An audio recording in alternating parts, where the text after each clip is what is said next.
I'm Kelly Austin with Eyewitness News, and today is National Men Cook Dinner Day.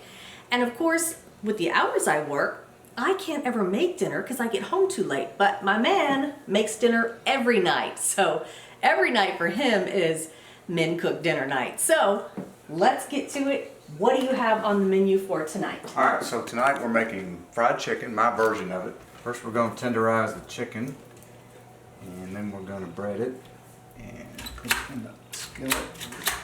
So what we do is we put a little egg batter, and we put it in the crumbs.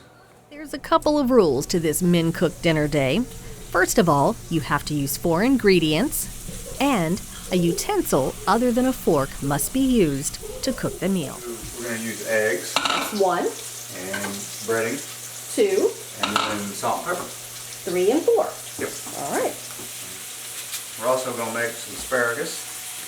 We're going to put that in the oven. All right. About some asparagus in for about 20 minutes. Another challenge of the Men Cook Dinner tonight is using something other than a fork to cook with, so you've got that checked off the list as well.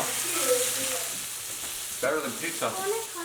Chicken breast dipped in egg, then breadcrumbs seasoned with salt and pepper, then fried, baked asparagus drizzled with olive oil and sprinkled with Parmesan cheese, and steamed white rice. The Brussels sprouts were sautéed in olive oil with diced onions. Tex knows he's about to get some fried chicken too. Time to sit down with the family and enjoy this amazing meal. My other 3 children are missing out. How did Dad do? Good.